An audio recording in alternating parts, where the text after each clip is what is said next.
Don't you hate pants? If you want it, don't just think you want it. Go out and fucking want it.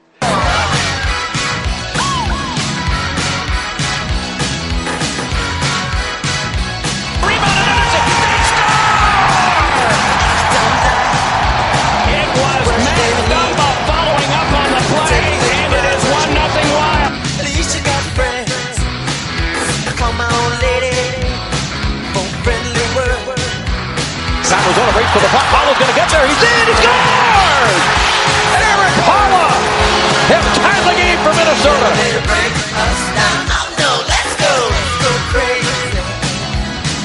There's Parise. Back up top. Parise fires, scores!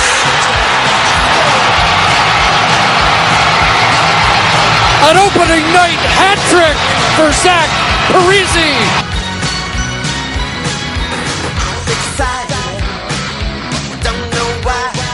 Hooked away by Pominville. Pominville and Niederreiter, 2-on-1. Niederreiter scores!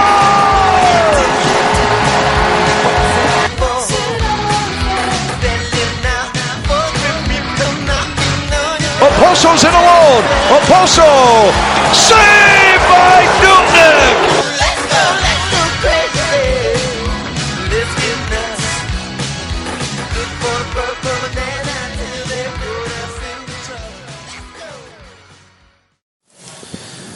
Welcome to Giles and Ben's podcast. We are still here with you after yesterday's horrid loss by the University of Minnesota football team. Despite my best efforts to drown out that defeat, and well, I'll leave that to imagination. What I tried to drown it out in. Ben, did you catch any of that game yesterday? No, I didn't. I didn't catch much of anything yesterday, so apologies for my lack of sports knowledge on this sports podcast. We're gonna get another terrible review now. Done. You guys don't even watch the games. Yeah, well, sometimes I miss one. Sorry. People have to work. People have friends. Yeah, we try to have friends. No, we try to watch all the games, but if you can sit there and you can tell me you watch all 82 games of the season, then I tip my cap to you, because you're guaranteed to have a few schedule conflicts at some point during an 82 game season. Yeah, if somebody does that, honestly, I probably would feel more pity for them than anything, and be like, really? You really don't get me wrong, huge Wild fan. Obviously, we go above and beyond what most Wild fans do here, but you got to have some things that you prioritize over watching Wild games, right? Some things, and so yeah, when people shred us for not watching every single solitary Wild game, I just kind of okay. Also, right. Don't do that to yourself. We've seen what this team is going to give you, so take a break every now and again. You know what that is right there? That's roughly about 240 hours of just sorrow is what that is, because yeah, you're just setting yourself up for disaster if you're watching every single solitary Wild game. You got to take a game off every now and then. It makes you appreciate things. It makes you miss watching a little hockey a little bit, and also it might help you keep your sanity thanks to this team. Yeah. Might being the operative word there. I need my sanity. Might being the very operative word there. No, so since we last recorded, we were a little doom and gloom, if you will, after a couple of bad defeats against divisional opponents, but the Wild picked it up here in the last 5 days. Yeah. Getting 5 out of a possible 6 points. Yeah. 2 of which were against divisional opponents. So it wasn't that terrible of a week. Right. Yeah, it's kind of how this team has gone. They've ebb and flowed a little bit. Luckily they haven't seen too deep of a slump yet, where we start talking about oh my god, is Chuck Fletcher on the hot seat or something along those lines. But they also haven't, to their detriment, they also haven't had a tremendous winning streak either. So no, they've just it seems like they've just kind of bounced back and forth, 3 3 games that are pretty good, 3 games that aren't so great, 3 games that are pretty good, 3 games that aren't so great. That's something Boudreau referenced after the loss to St. Louis last night was, he'd like to put a nice winning streak together. Yeah. Obviously, that didn't happen with the shootout loss, but, maybe you can put together a nice consecutive games with a point streak, because it's not that hard to get a point in this day and age in the NHL, as Russo pointed out last night. Yeah. 18 teams played last night, 15 of them got a point. Oh, jeez. Remain competitive in the NHL. The last game before we podcast last was the Dallas game, right? That was an overtime loss. So they're on a 4-game point streak. There you go. All right. Talking about streak. We're going streaking. So after the Dallas game, the Wild played their day before Thanksgiving game, which has not been pretty in the past. True. I think they were like 2-9-2 or some ridiculous record in the Wednesday before Thanksgiving games. But they cleaned up nicely with a 3-1 win over the Winnipeg Jets, who are really struggling to find their way right now, even though they have a lot of nice young talent. But it was good. It was good to see the Wild, play a relatively complete game and beat the Jets at home. Yeah, no, I was there, and that was a fun game to watch. Sick guy was at the game break. I got free tickets for my work too, and they were lower level. I was one of those swanky corporate douchebags. Yeah, so no, that was a fun game to watch. It was, not super eventful through the first half of the game, roughly, but then they started tallying goals, and then Winnipeg ties it up, and they get that called off on that the dreaded offsides call. The price you pay in the NHL now for not dragging your skate is you get goals taken away. But I digress. So it was a fun game to watch. It was a good time. Always fun when, as you well know, when the Winnipeg fans are in the house. That adds a little half notch of excitement to the energy at XL Energy Center. So good time all around, and obviously pretty happy with the outcome and pretty happy with how they got there too. They played a pretty good game. That waved off goal by, I believe it was Blake Wheeler, was just about as good as you'll see. And as our friend Nate Wells put it on Twitter, I have to read this word for word because he nailed this tweet. Tip like that is going to be anyone's best goal ever at the X, unless you're Blake Wheeler. Referencing his overtime goal in the Frozen Four with the University of Minnesota. Yeah. Yeah, it was a good time. It was good all around, and Preezy ices the cake at the end there and let us leave. I left the game with 30 seconds to go, and it was rather nice. It was a good win overall. Good way to kick off the holiday weekend. Yeah, that was I believe that was Preezy's first goal since his return from injury or ailment or whatever was holding him out of the lineup. I think you're right. And it was an empty netter, but hey, we'll take it. It still counts as one. Yeah, it still counts the same. And the Wild followed that up on Black Friday with a even more thorough defeat of the defending Stanley Cup champion Pittsburgh Penguins, 6-2, to wrap up the season series, where the Wild won both games and outscored the Penguins by a score of 10-4.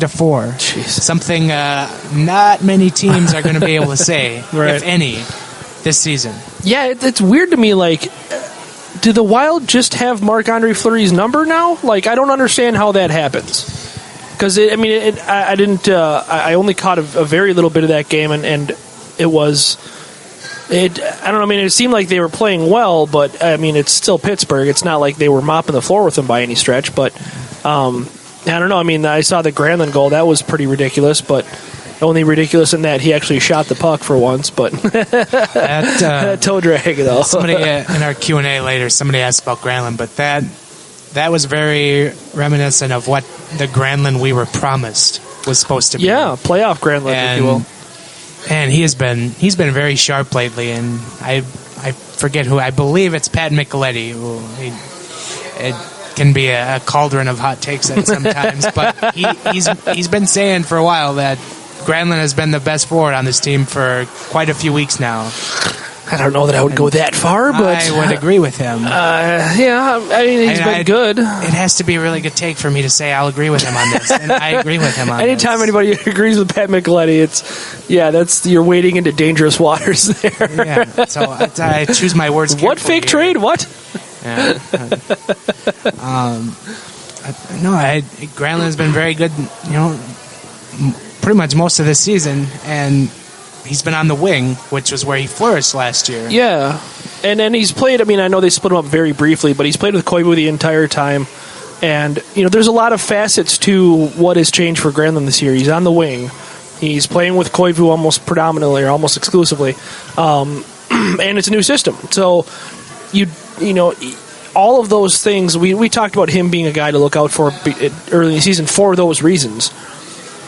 But all those things have kind of added up to him, like you said, finally showing a few more glimpses of his potential. Like, we'll see what his totals end up being. But it feels like he's having a more productive season. It feels like he's, at the very least, getting better looks this season. And, yeah, there's, like I said, there's a lot of reasons for that. So hopefully he can kind of gain some momentum and, pick it up and have a somebody else productive season. Kind of had a nice week, and more so has had a really nice start to the season so far is Jonas Brodin. Yeah, he scored a goal against Winnipeg. Yep, and now I believe he's up to 2 goals and 8 assists on the season. Yeah, which that's about what you're getting out of him in a full 82 game slate. Yeah. And we're only a quarter of the way through, and he's at 10 points. That's quite a step up for somebody who. Maybe trying to jockey for a position on next year's team with all the trade and expansion draft talk. Yeah, if you can get 40 points out of Jonas Brodin, that's, with the way that he plays defense and kind of the way that they've, paired him up with, kind of to help along people with defense, that's pretty astonishing, and then that's pretty huge. I think that's a huge get for this team if you can get him to that around that 40-point mark. That's just awesome, and I think we've definitely seen him shoot the puck a lot more this year. He seems like he's really been freed up offensively. It seems like last season and seasons previous he was for lack of a better term, he was offense averse. He would basically bail at the earliest opportunity on the zone, and you really saw him pass up a lot of shot opportunities. And it's not like he has a shot that you're going to necessarily tell your grandkids about or something like that, but he wasn't even trying any shots, so it's good to see him finally use that. Last season in 68 games he had 7 points. Oh, God. So he has blazed past that already, and his career high for points in the season was 2013-14 with 19 in 79 games. So he's clearly on his way to busting that personal best. And also, as you said in the shot column, he's at 31 shots on goal this year, and his previous career high is 95. Yeah, so he will clips that as well. Definitely break that at some point this season if he can stay healthy. Yeah. Which is... Yeah, kind of a thing for him. Usually he'll get dinged up a little bit just because he takes a lot of hits with the amount of time he possesses the puck. And the Wild followed up the Penguins game with a Saturday night in St. Louis where they came out on the short end of the stick in the shootout, 4-3. After I did watch the overtime, and it wasn't. It didn't seem that entertaining to me for an overtime like most NHL overtimes are nowadays with the 3-on-3. But is that because Mike Yeo was involved? Probably. He was on the other side. Well, that's what I mean, yeah. I'm out of it. I don't know. There's a couple of good chances at the beginning of the overtimes, and then kind of once everybody got settled in, it's just not a whole lot to worry about, and it just ended in a shootout, and the Wild couldn't even score in the shootout. Yeah. Weirdly enough, Boudreau tossed out Granlund as I believe it was the third shooter or the fourth shooter, one of the last shooters. Yeah. Granlund only ever taken 3 previous attempts in the shootout, and he didn't score, obviously, but Boudreau kind of followed it up after the game, saying, he has a lot of confidence in him right now, and good things tend to happen when he's on the ice. So that's kind of a nice vote of confidence from the head coach, kind of going back to our Granlund discussion earlier. Yeah, and it's not super surprising that you would try Granlund in that situation. It's also not super surprising he hasn't been in shootouts very often, because if he lacks anything, it's finishing ability. But he does have pretty incredible hands. I mean, we've seen him do some pretty incredible things with his hands, so it's worth a shot. You just kind of hope that somehow, some way, he finds his knack for scoring. He finds his Mikko backhand move, if you will, or something to that effect, because he certainly has the hands to do it. He just something always goes awry for him, it seems like, and just that finishing ability of his isn't really anything to warrant him getting a lot of shootout looks. The other big thing from the Blues game was Wild were down 3-2 in the third, and they pulled the goalie for an extra attacker, and they finally scored after quite a few games where they had the extra attacker on, and they were always seemingly so close, and they just couldn't finish, and then they finally did with Charlie Coyle, the big omelet, polishing one off to send it to overtime and getting the all-important point. Yeah, the loser point. But like you mentioned earlier, it's good though. I mean, you're getting a point streak. You've got points in 4 straight games now. Obviously, 2 of them are overtime losses, so it's nothing to get too jacked up about. But it's still important to get points, especially in divisional games. The rest of the division hates seeing 3-point games, just like we hate seeing 3-point games and games decided by shootouts, for that matter. But it's good. It's good that you get it. It's good that you are able to salvage that point with that late goal and take your chances in a shootout.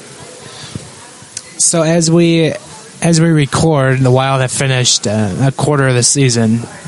They are sitting third in the Central Division, which has really not been good, as we talked about last week. I kind of mentioned that's the only thing that's keeping this team from really kind of being, towards the bottom, is the rest of the division outside of Chicago and St. Louis have been horrendous. Yeah. So they're third in the division with 25 points. Nashville behind them with a game in hand, down by 2 points, and then Dallas trails by 2 points, and Dallas has played one more game than us. And then you have Winnipeg and Colorado at the bottom. Who would have guessed?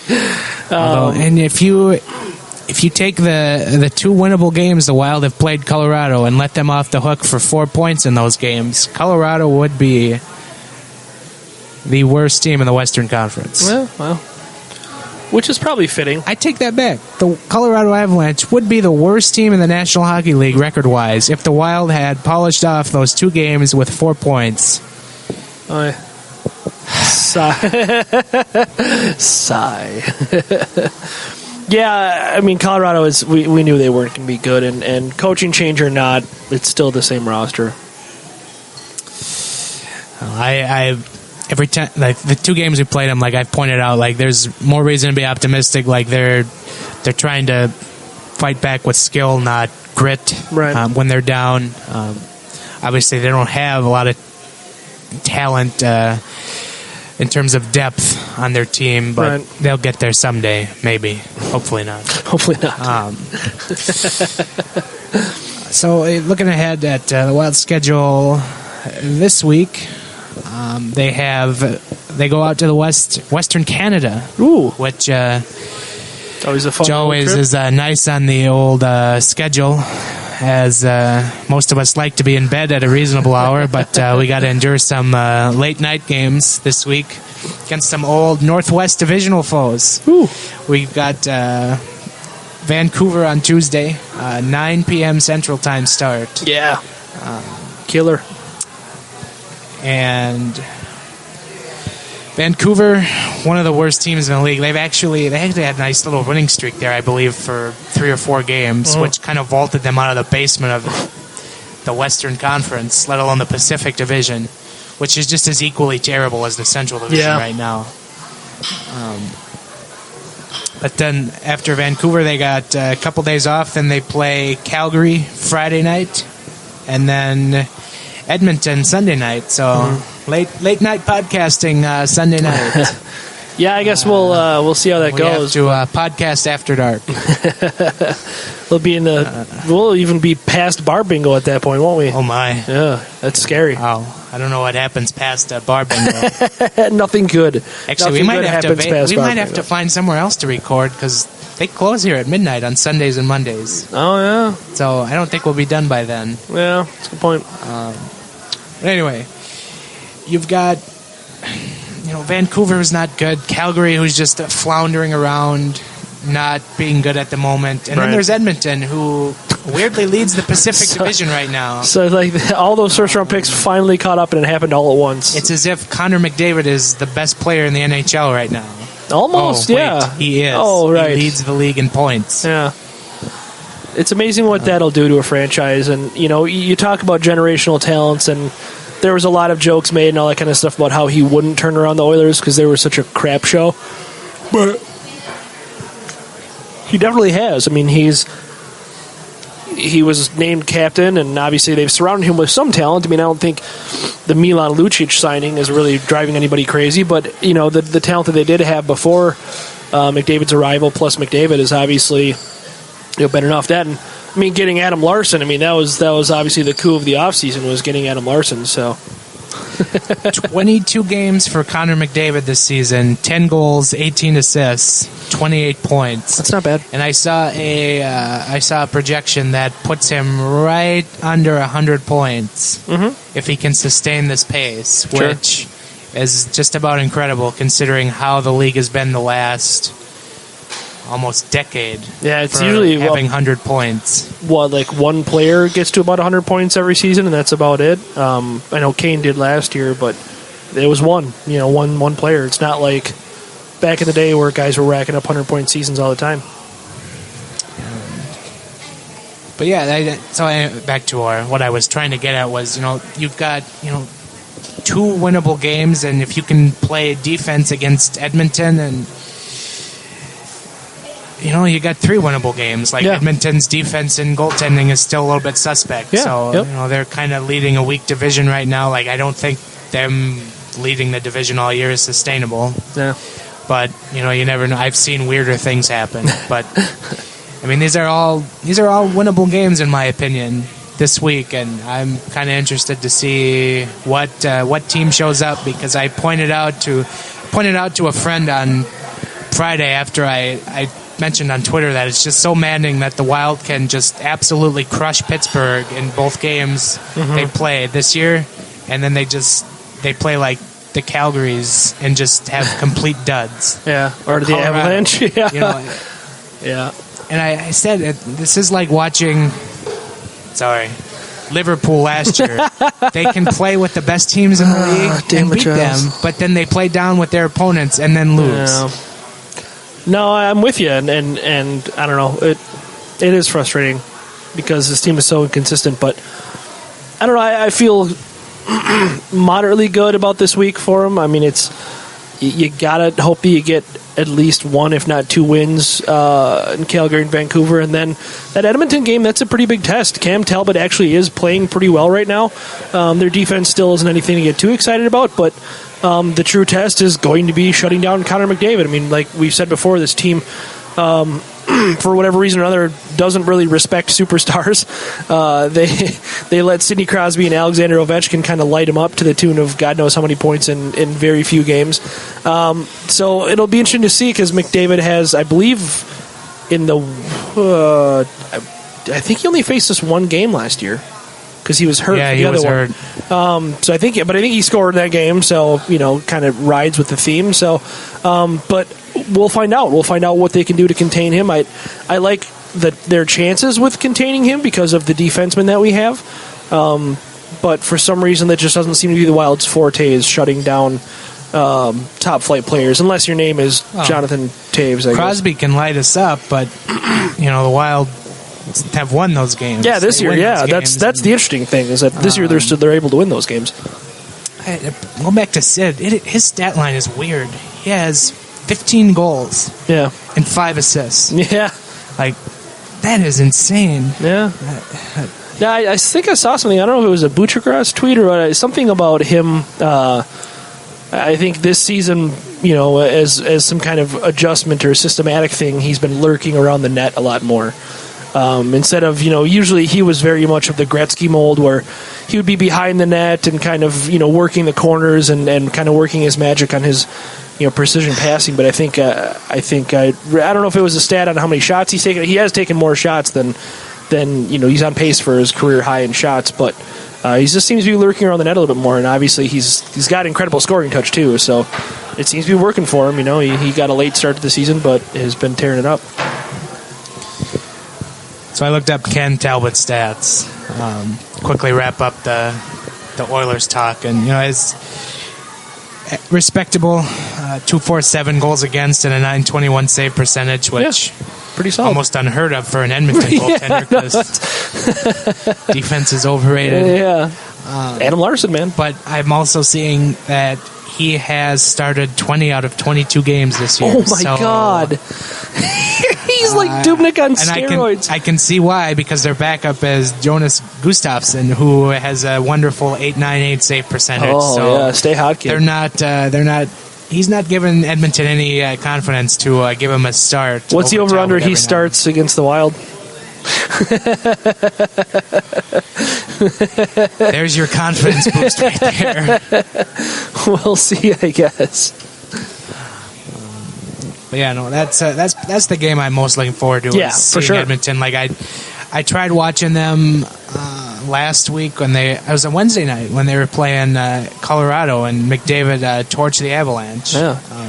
So it was nice to finally kind of get a look at them, but it's always a little difficult to see them considering most of their games are played out on the West Coast time, so not always applicable for somebody who likes to be in bed by 10 o'clock. That's your own fault. Yeah.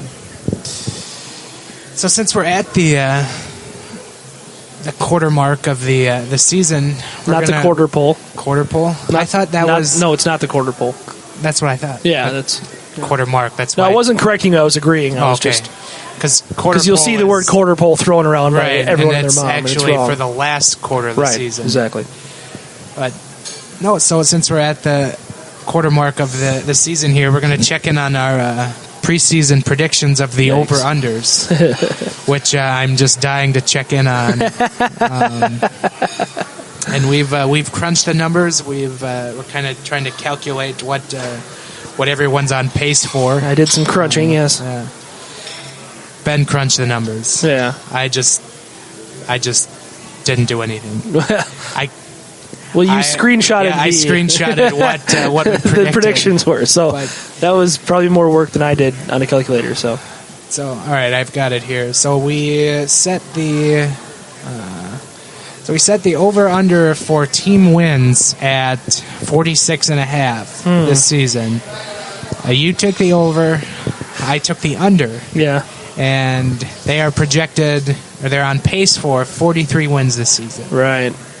Yeah, that's and like we said when we did this, the over-unders that you set, to your credit, were I think pretty spot on. Like there was a lot of them where it was really tough either way, except the one which I'm going to remind you about shortly. But and this one is no exception. I mean, it might have been set a tad high, but still, I think that. I mean, they're on pace for 43. The over-under was 46.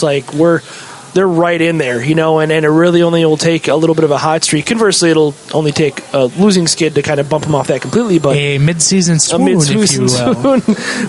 Which we may or may not be familiar with. But, I mean, I think if they do manage to catch a little bit of heat every now and then, maybe they can get to that 46, 47 mark. Who knows? So then, obviously, we set the team points at 94.5. You took the over. I took the under. Weird. They're on pace for 98 points. Boom! Boom shakalaka. Overtime losses, baby. Yeah, just keep racking up those overtime losses because we're so poor at 3-on-3. Right. Yeah, That's got to be encouraging, though. I mean, a 98 point season.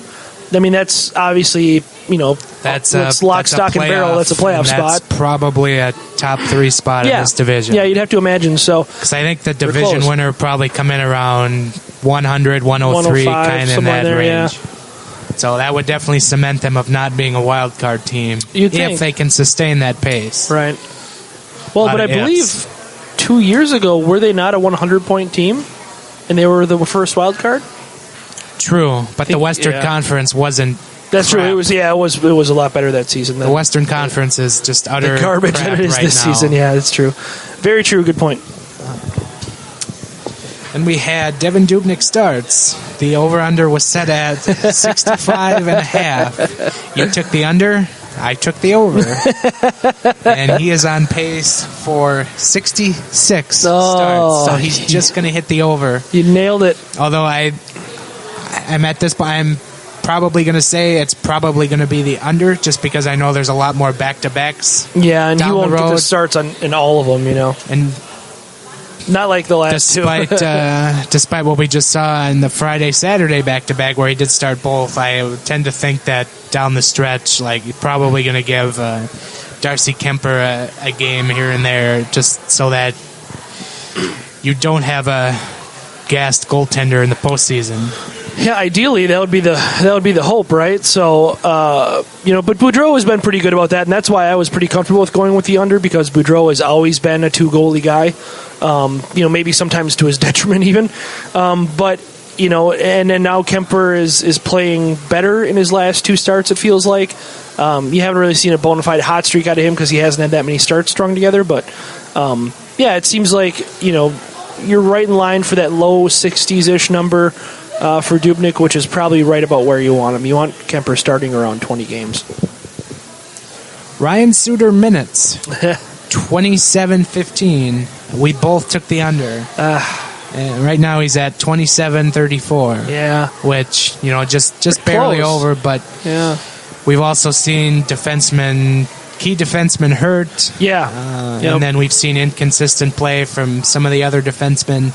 True. So I wouldn't say that, that might come down a little bit if guys can stay healthy and, you can have 3 decent pairings. Right. But I would say this is probably where you're going to see his minutes at this year, right around this number. Yeah, and so that one was a good over-under, too, because you don't see him really dipping too far below 27 minutes a game just because of who he is and how good he is. But I don't know if we ever really talked about it at the time, but it's got to be with the caveat that the other defensemen stay healthy because we saw when we had a couple of injuries to the defensemen, suddenly Ryan Suter's playing 30 minutes a game, and that's going to skew those numbers a little bit. Not horrifically, but that's enough to bump him up a good couple of seconds at the very least. I think he'll stay around there. He'll flirt with that 27-15 mark pretty heartily all season.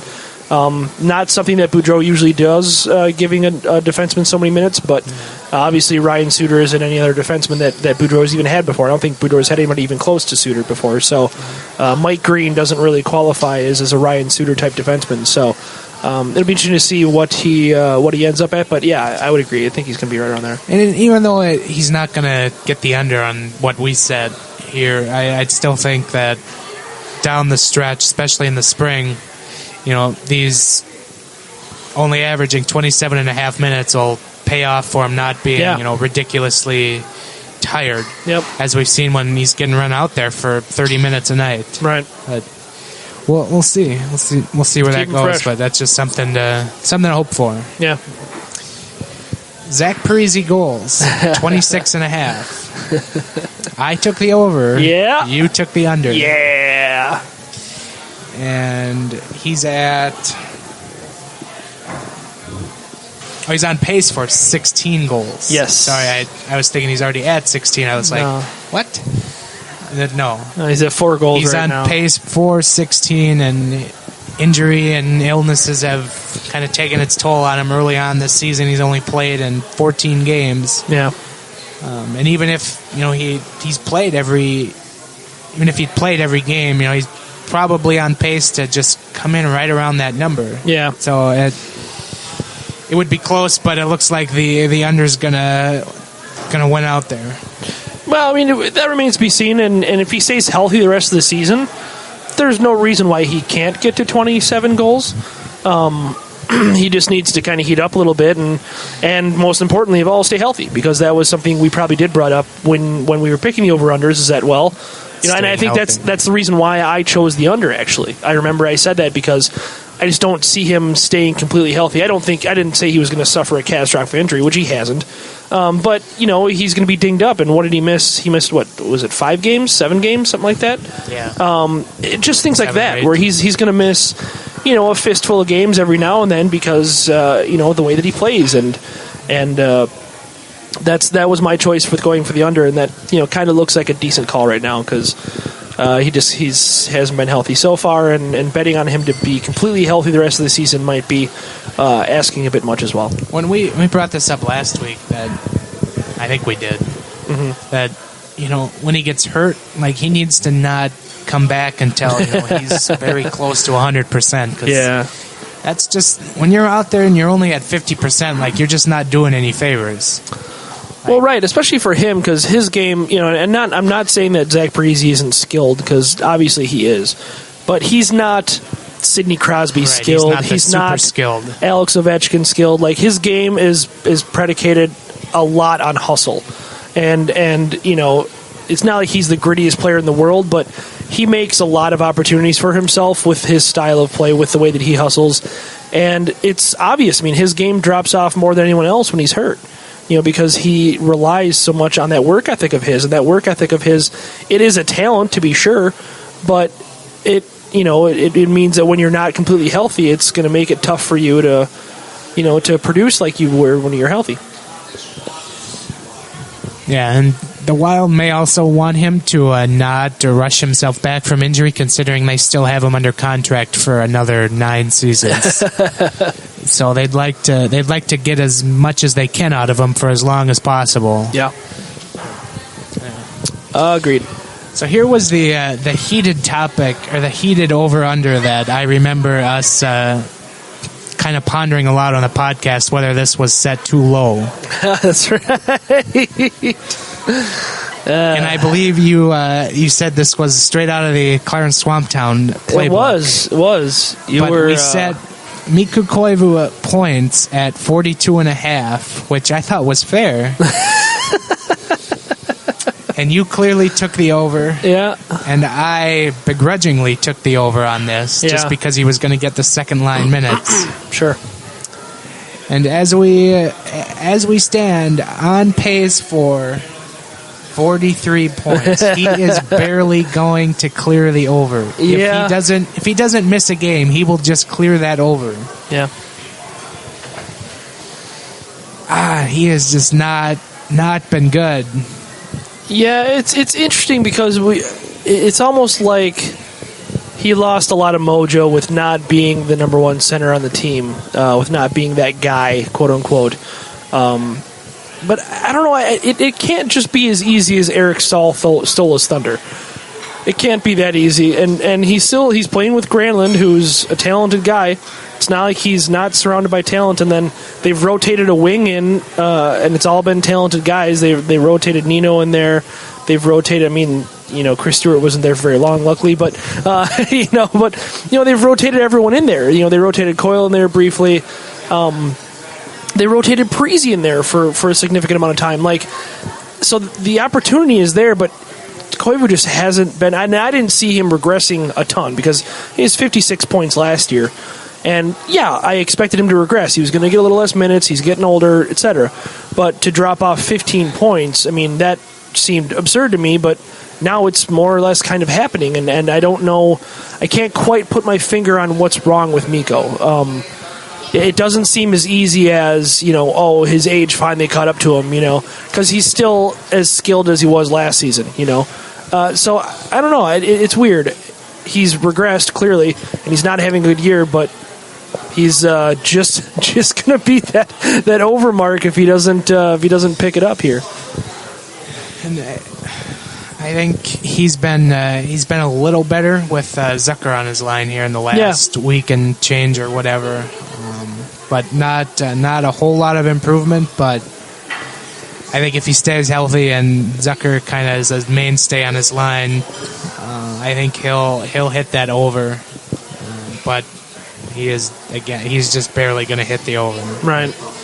So, and that's on pace, though, too. I mean, it could be, like you said, with Zucker out of that line, if you've got a line of Granlund, Koivu, and Zucker, I mean, that's kind of a put-up-or-shut-up line.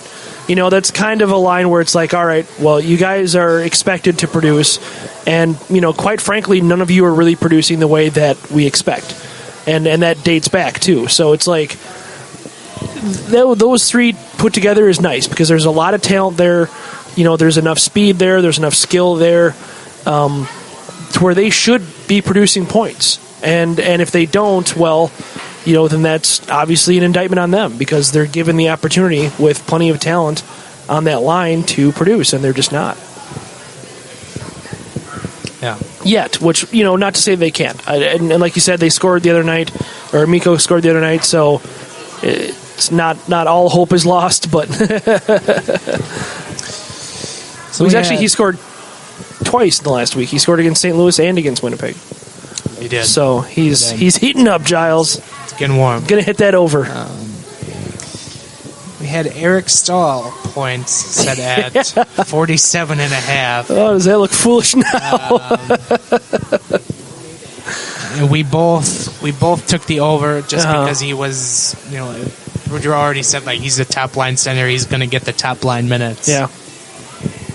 And he is going to clear the over big time. Yeah. Looks like on pace for 62 points. Yeah.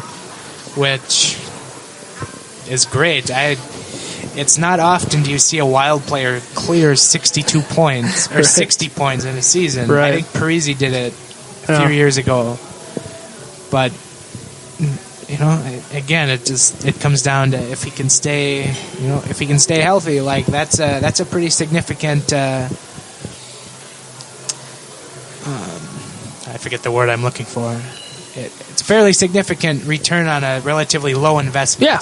Yep. No, for sure. So for $3.5 million cap hit, that's quite a bang for your buck.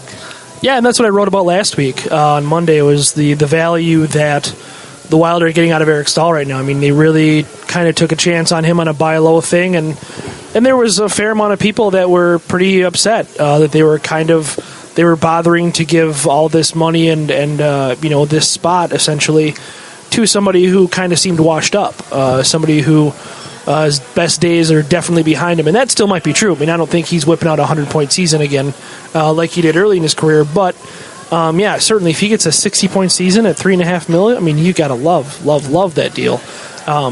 Which we did kind of off the bat, but you got to love it even more than we did just knee-jerk reaction. So looking good so far. I mean, 62 points pace, that's pretty solid. He's obviously leads the team right now with 16 points. So and looking at the team stats here, and he's not alone atop the leaderboard here with 16. Right. Like he's got Charlie Coyle, the big omelet, right behind him with 15 points. It's no coincidence because they've been paired together for about 90% of the season. Granlund is 14.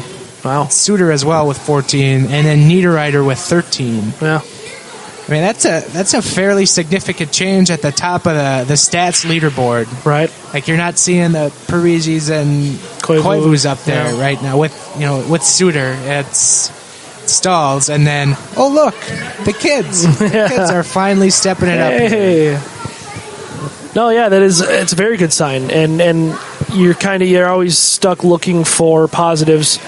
When you've got guys like Mikko underperforming, when you've got guys like Parise not quite staying healthy, the positive to that has got to be that, hey, look, Nino and Coyle and Granlund are up there. They're actually starting to cash in on a little bit of that talent that we know they have, and becoming productive players, becoming guys that are worthy of those first and second line spots that they're getting.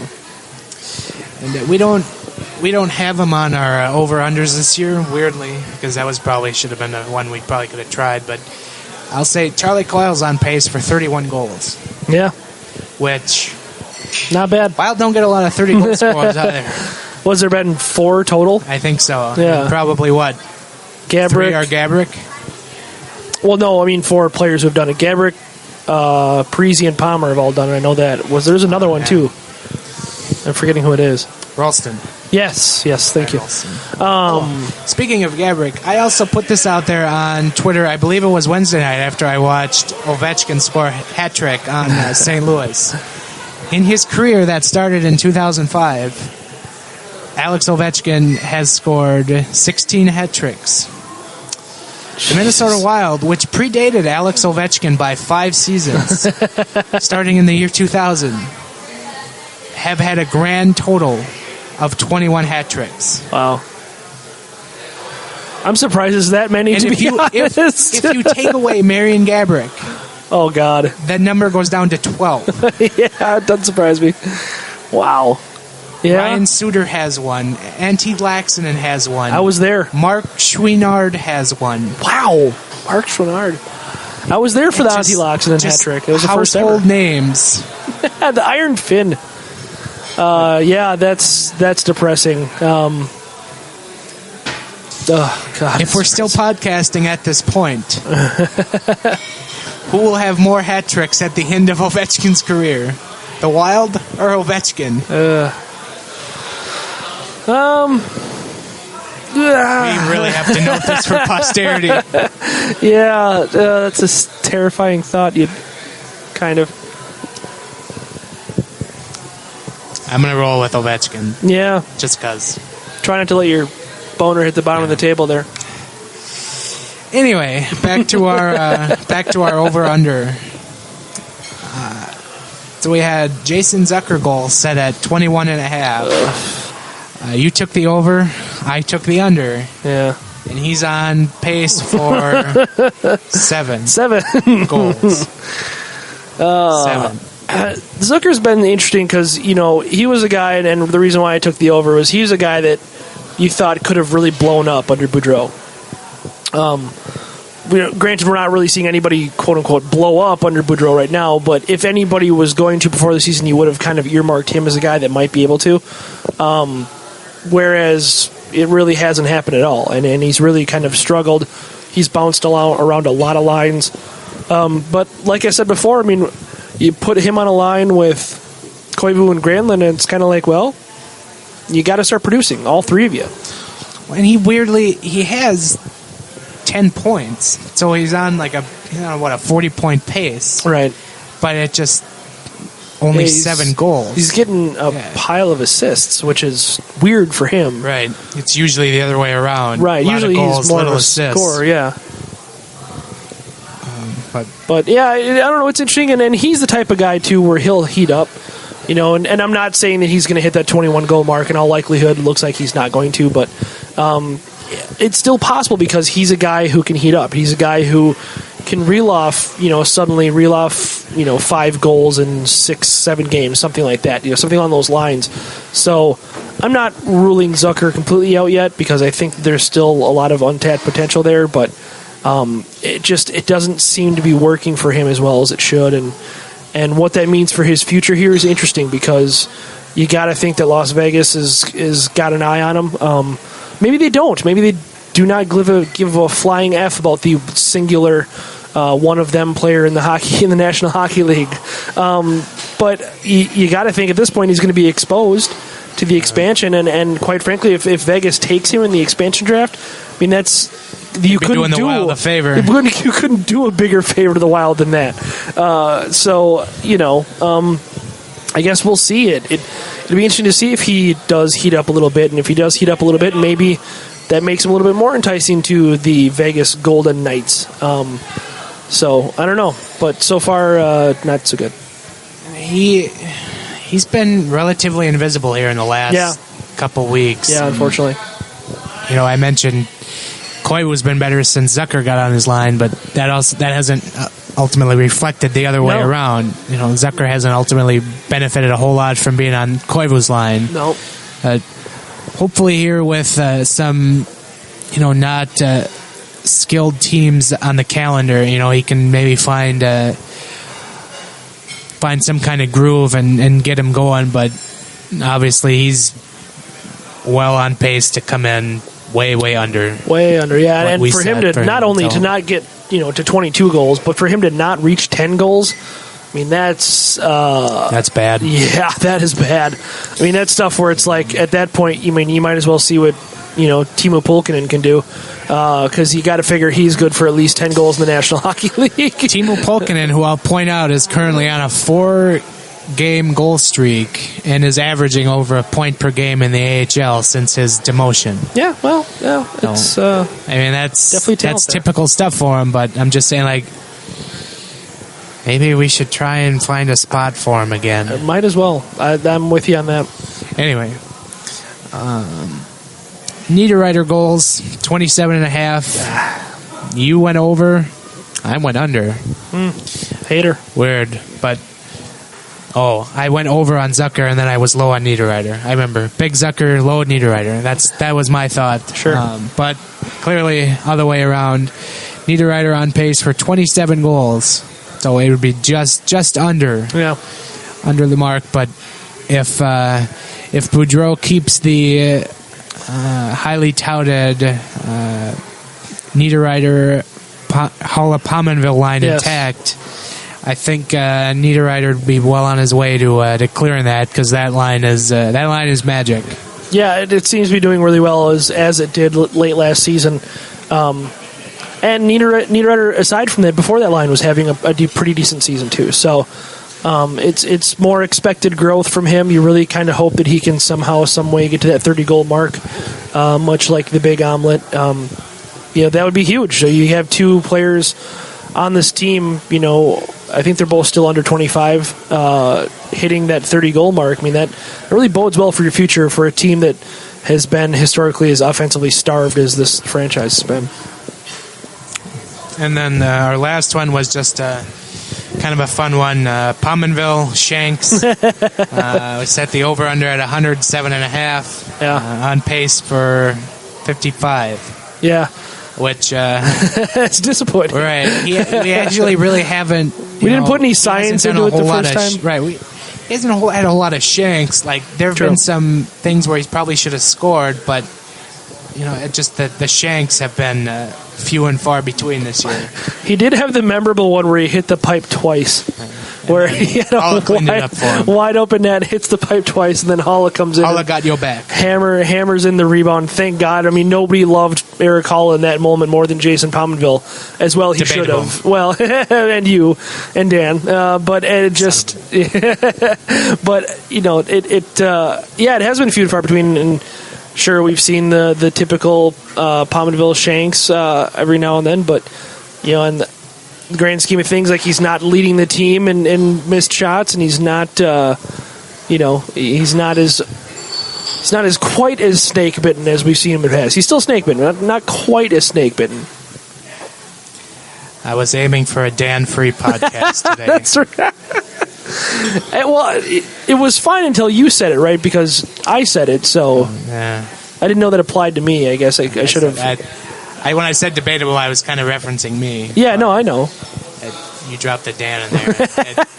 I should clarify. The friend I was referencing earlier when I dropped the Liverpool reference wasn't Dan. Oh. It was actually Dan's brother, Kyle. Oh, okay. So fair enough. So since we've broken the dam on Dan references, we've got bingo cards to fill here, Giles.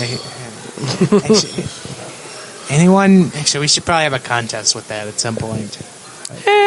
Maybe something fun to do later in the year. Right.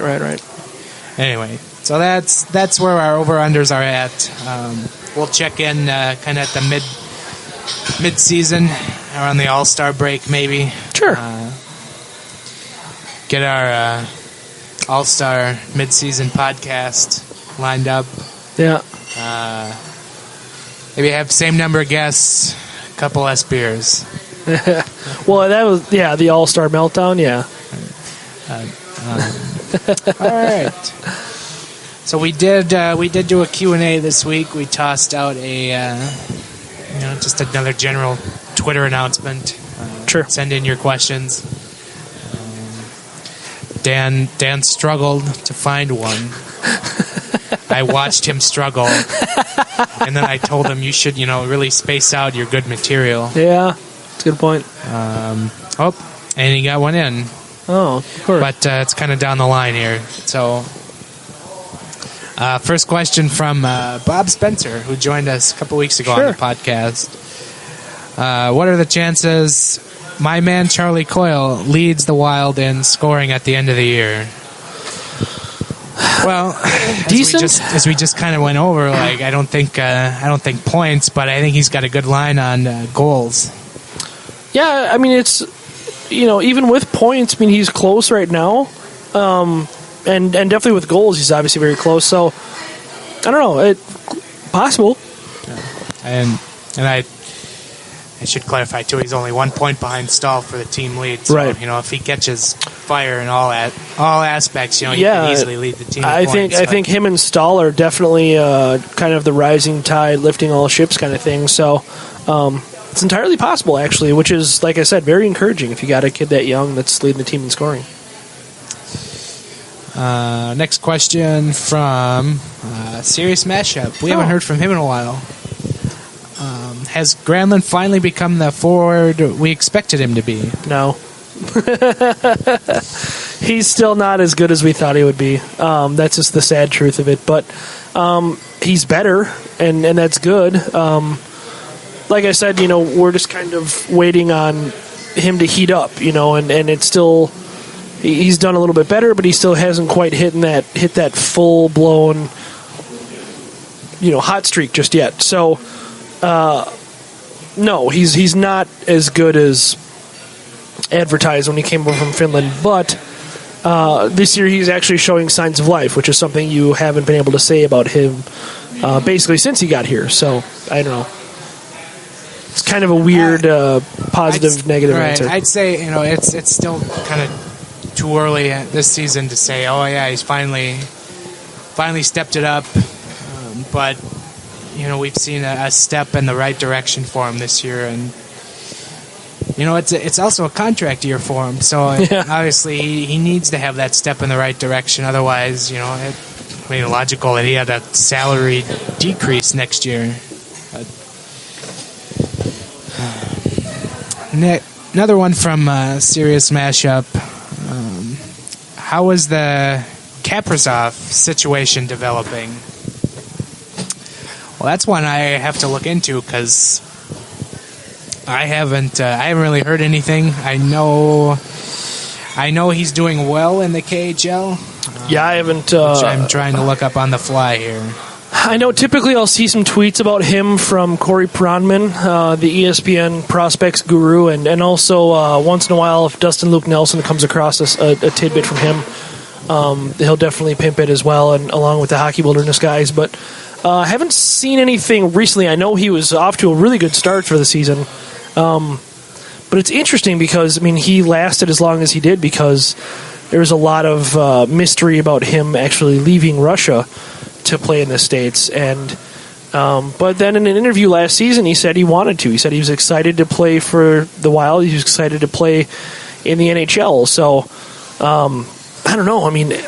You got to think it's not going to happen, like next season or anything, but maybe at some point they do get something done. I think they own his rights for quite a while, don't they? So we'll see, I guess. He is having, if he's, even if he regressed a little bit, he was off to a really hot start in the KHL, so.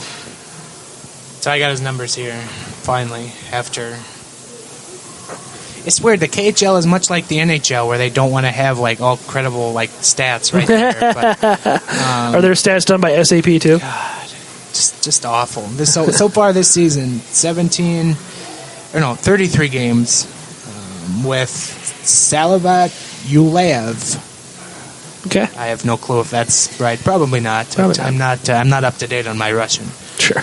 He's got 12 goals and 14 assists. Okay. And those 26 points just about matches his total from last year in 53 games. Nice. So definitely a step up in the right direction. And as you were saying, Corey Pronman or Dustin Nelson will kind of throw some out there about how he does in comparison to others who have played in the KHL at that age. And it is encouraging. And you'd hope to see him come on over and play for the Wild, because we've seen he's a very electric player, something the Wild could definitely use. Yeah. But that's the gamble you take when you take a guy from Russia. Is he just has the lure of just staying home and playing there. Yeah, and that's the thing that makes it interesting. With him, that's the intrigue, and then you've got another Russian kid in Dmitry Sokolov, who is kind of, it's kind of lock, stock, and barrel that he's going to be staying in North America because he's already here. But think about it. The Wild could have potentially two, very talented Russian scorers on their team, which we've literally never, ever, ever been able to say that. And I think you can count the Russians on this team in one hand. Most notably Ilya Bryzgalov, and that's about it. But but that's but that's it. And so it's going to be very interesting. These kids are 19, 20 years old now.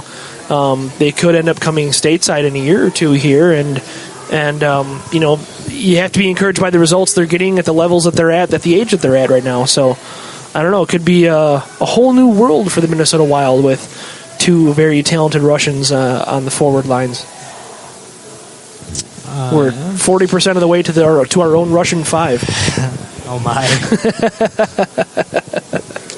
From Aaron Berger. Sure. Thoughts on five forwards on the power play. Seen it happen a lot in the USHL. Seems decent enough, but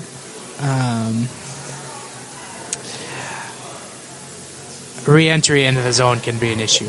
So basically, he's wondering if we like the five forwards on the power play, or do we want to just stick with your traditional three forwards, two defensemen, or as we saw a lot in the Mike Yeo era, four forwards and one a defenseman. Yeah, I think that four forwards, one defenseman thing works out pretty well. It all depends on who you're using, because a year ago you would have laughed at Jonas Brodin on the power play. And now he's actually kind of making it worthwhile. Same thing with Ryan Suter. With him, it's really kind of come and go. There's some times where you really want to pull your hair out that they put him on the power play. And then there's other times where it's like, why doesn't he do that more often? So, I don't know. I don't see them really ever going to five forwards on the power play. It's just not going to happen in the NHL. But I don't see that, and I don't know if you ever see that in the NHL. No. And if you do, it's very rare, and it takes a special kind of player to pull that off on the point. You maybe see it in the All-Star game if it was in the 5-on-5 format, but never. I don't think you'll actually see that in. Even then, you've got defensemen with absolute cannon shots on the blue line. So, and that's something that I've always valued, and something I think should be valued on the power play is a heavy shot up there. So, you're going to see your Matt Dumbas, you're going to see your Mike Riley's patrolling the power play blue lines, and that's probably a good thing. I think that you got to have at least one defenseman back there. And last question from Dan. Will the Gophers ever beat the Badgers in football, or do we axe our hope in the axe? Wow.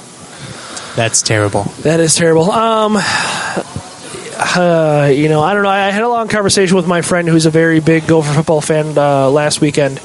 And I don't know. It just seems like Tracy Claeys I don't think he's a bad coach, but I think he's a coach that tops you out around 8-9 wins. And certainly Wisconsin's program, even after losing Brett Bielema, even after losing what's-his-nuts last year, they seem to be good every year. They seem to be guaranteed for 9 wins, 10 wins every year. So it's really going to be tough to get past that. The Gopher football program has been meddled with quite a bit, from what I understand, from the Board of Regents, and that kind of makes it not a super attractive job because of all the meddling from the administration. So I don't know. I mean, until something drastically changes with Gopher football, it's kind of one of those eras, It's just one of those kind of, for lack of a better term, mediocre eras. They get bowl eligible based on beating a couple of cream puffs early in the season, and that's kind of your Gopher football season. I'd like to hope the Gophers would beat Wisconsin at some point, but I don't know. I'm starting to wonder if they'll ever do it again. So we'll see. Sad trombone. All right, on to our jersey segment. Sure. Here to start the third period. What team is this? It's not Team USA.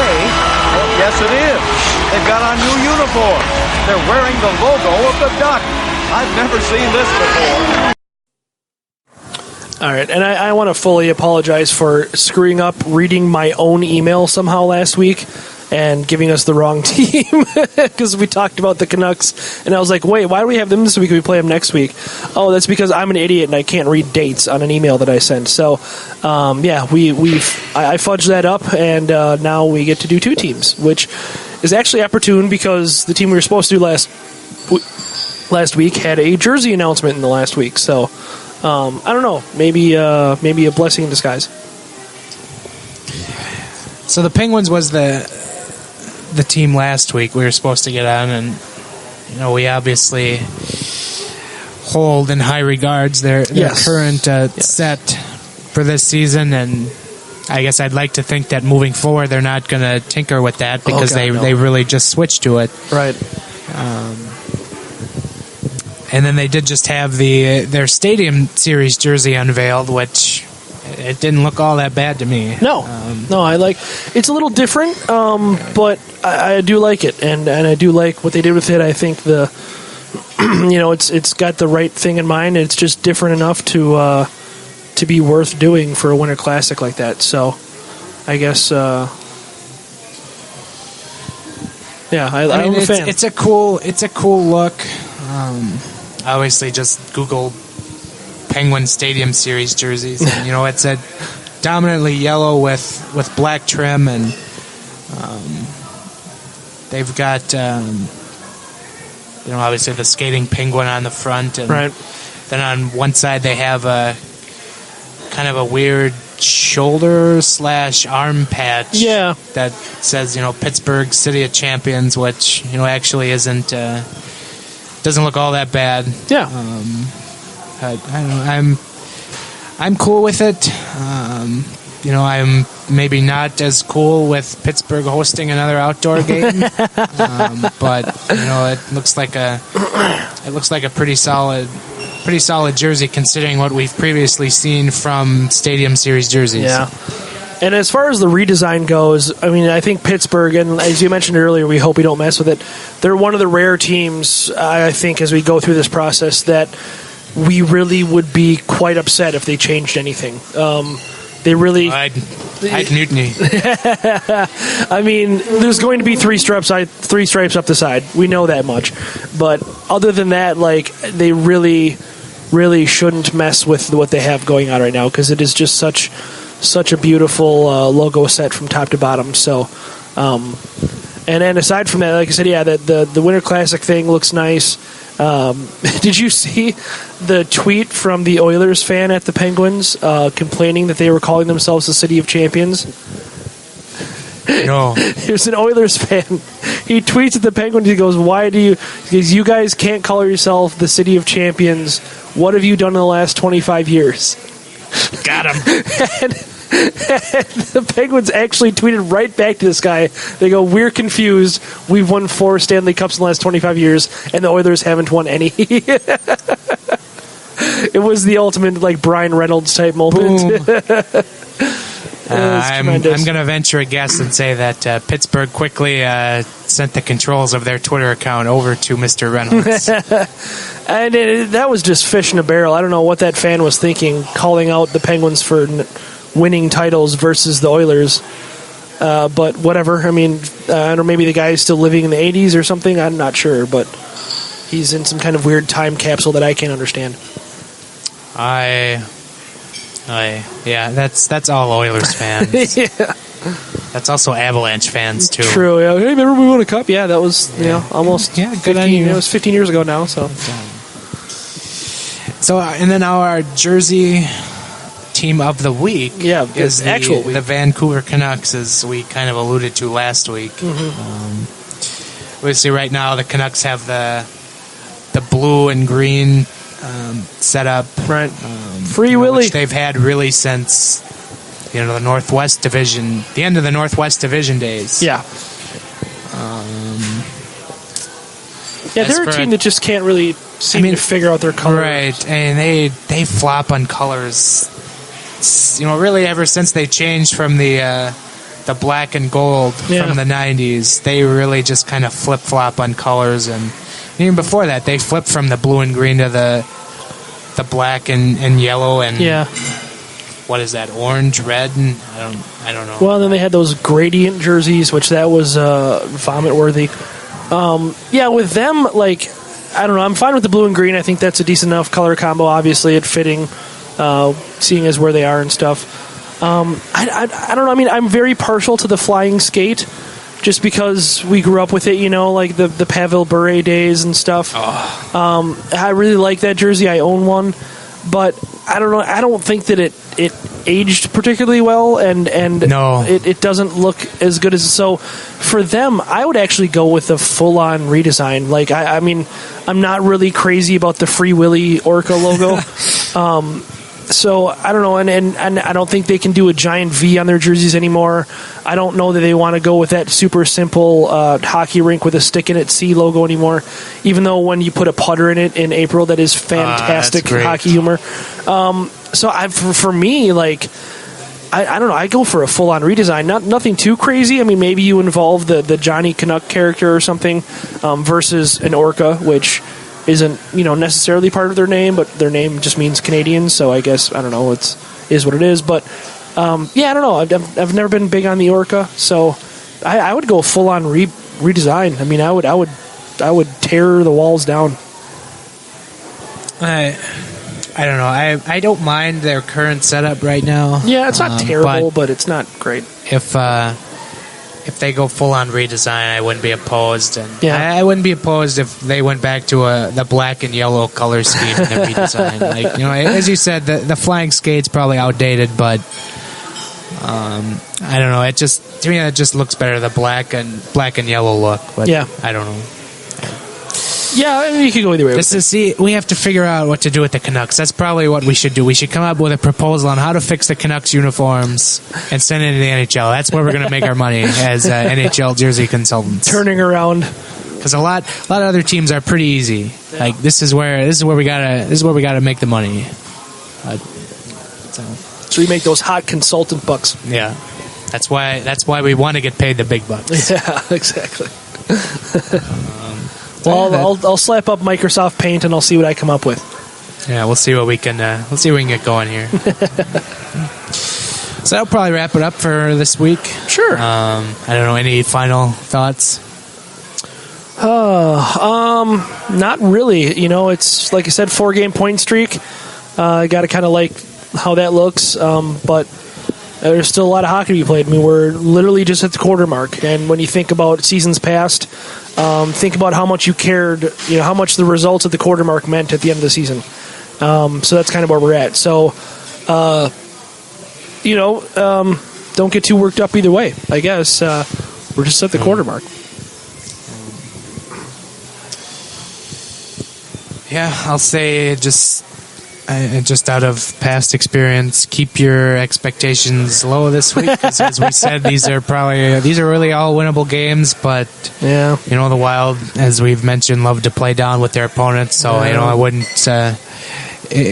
put it past them if they won one game and lost the other two in regulation this week. So I don't know.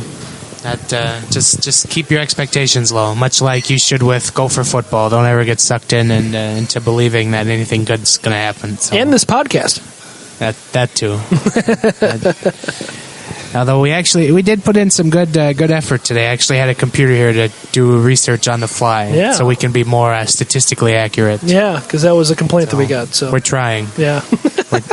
We're 76 episodes in now, and we're trying to do better now. So now. So I didn't mention this last week, but you can find us on the Twitters at Ben Remington, at Giles Farrell. It's in the podcast description on iTunes if you need to know how to spell that. Find us on iTunes, rate us on iTunes, find us on Libsyn. Or you can find that on the Wild Extra podcast page, which we now fancily put in the page right there, so you don't have to click away from the site. Find our writings at wildextra.com. I promise I'll be back this week after another weird absence. I think I got it all. Follow the podcast Twitter account at GATG Wild Podcast. Basically, you find us there tweeting out podcast links or Q&As or some hot Jersey take. Or trolling each other. Somebody yelled at us about our podcast trip to Vegas next year. Oh, yeah. No, I think they weren't a fan of the Vegas hockey team in general. I don't know. And I'm just like... Anyway. Okay. We're going on a road trip to Vegas next year.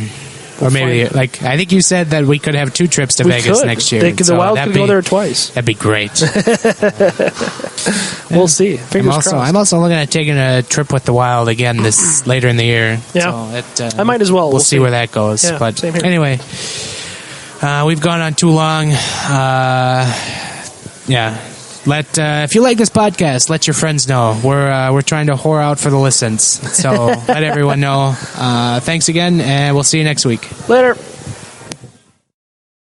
St. Paul, Minnesota. Minneapolis, Minnesota. We are ducks, and ducks fly together.